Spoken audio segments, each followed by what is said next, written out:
आधुनिक भारत में रहने वाले इतिहासकारों का सबसे बड़ा सवाल क्या है कि छत्रपति शिवाजी महाराज का सिंहासन आखिर है कहाँ? धर्मवीर संभाजी महाराज के स्वर्गवास के बाद सिंहासन के साथ क्या हुआ? सिर्फ इतिहासकार नहीं बल्कि मराठा साम्राज्य का अध्ययन करने वाले उन तमाम लोगों के जहन में आज भी ये सवाल उठता है। तो चलिए जानते हैं कि उस सिंहासन की कहानी क्या थी जिस पर मुगलों की गैर दृष्टि थी। वीडियो शुरू करने से पहले बता दूं कि महाराज का सिंहासन का पता कोई नहीं जानता, पर इस बात को लेकर अलग अलग तर्क लगाए जाते हैं।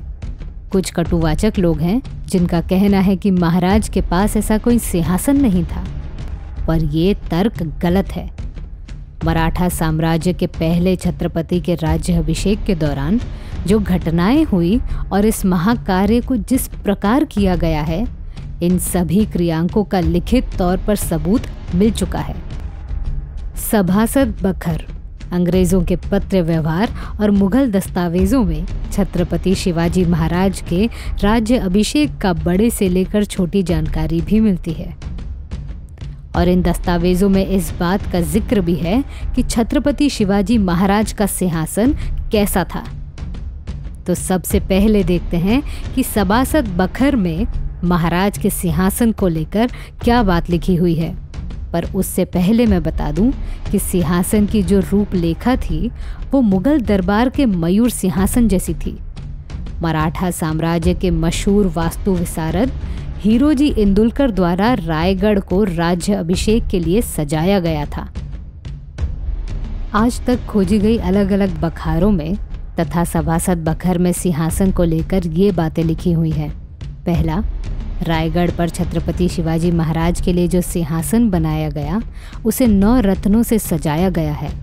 सिंहासन पर 32 मण यानी 1280 किलो सोना चढ़ाया गया है।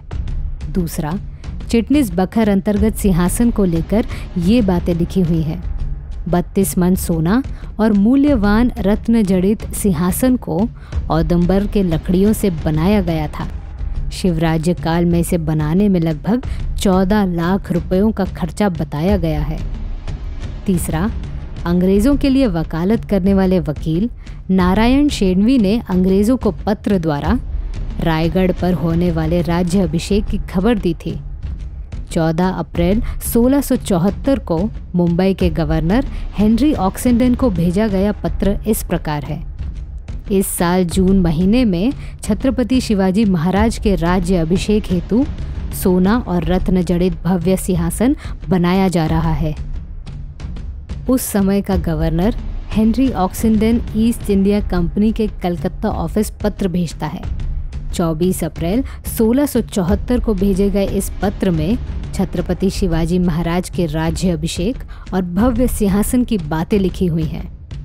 इन बातों से स्पष्ट होता है कि उस दौरान बहुमूल्य रत्न जड़ित 1280 किलो सोने का सिंहासन था। परंतु सवाल उठता है कि ये सिंहासन अब कहाँ है? आजकल हम देखते हैं कि लोगों की इस बारे में अलग अलग राय है। लगभग सभी लोग कहते हैं कि छत्रपति राजाराम ने जब रायगढ़ छोड़ा तब उन्होंने इस भव्य सिंहासन को मुगलों से छुपा के रखा और मुगलों से लड़ते लड़ते कम उम्र में उनका देहांत हो गया। राजाराम सिर्फ शाहू महाराज को इस सिंहासन का हकदार मानते थे, पर छत्रपति संभाजी महाराज के देहांत के बाद राजाराम को अगला छत्रपति बनना पड़ा। छत्रपति शिवाजी महाराज के लिए बनाया गया उस सिंहासन पर आखिरी बार बैठने वाले व्यक्ति सिर्फ राजाराम ही थे। मराठा साम्राज्य के कठिन काल में राजाराम महाराज को अपनी राजधानी रायगढ़ से बदलकर जींजी बसना पड़ा, पर वो अपने साथ सिंहासन को लेकर जा नहीं सकते थे। इसीलिए उन्होंने इस सिंहासन के साथ क्या किया होगा, इस घटना को लेकर भी इतिहासकार अलग अलग तर्क लगाते हैं। या तो राजाराम महाराज ने उस सिंहासन को किले के नज़दीक गंगा सागर तालाब में छुपा दिया था, या फिर उन्होंने इसे पिघला दिया था। कोंकण और दक्कन प्रांत सुरक्षित रखने की जिम्मेदारी संताजी घोरपड़े, धनाजी जाधव, खंडो बल्लाल और रामचंद्र अमात्य जैसे वीरों पर थी। पर वहाँ जीजी में जब राजाराम महाराज ने मात्र 30 साल की उम्र में देह त्याग किया, उस दौरान उनके नज़दीक कोई नहीं था। इसीलिए उस छुपाए हुए सिंहासन की जानकारी वो किसी और को दे नहीं पाए। इतिहासकारों का एक वर्ग इस तर्क पर यकीन करता है, पर कुछ इतिहासकार मानते हैं कि पेशवे काल तक इस सिंहासन का अस्तित्व था, क्योंकि पेशवेकालीन पत्र व्यवहार में छत्रपति के सिंहासन की देखभाल पर हुए खर्चों की बातें लिखी हुई है। अगर पेशवेकालीन पत्रों को देखा जाए तो पता चलता है कि छत्रपति शिवाजी महाराज का सिंहासन 1797 तक ज्ञात था। उसके बाद 1818 के दौरान अंग्रेज़ों ने रायगढ़ पर अपना अधिकार जमा दिया।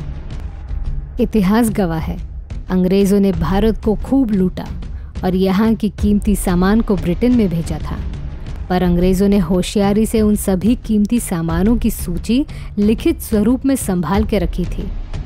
अंग्रेज़ों की किसी भी दस्तावेज में छत्रपति शिवाजी महाराज के सिंहासन की जानकारी नहीं मिलती है।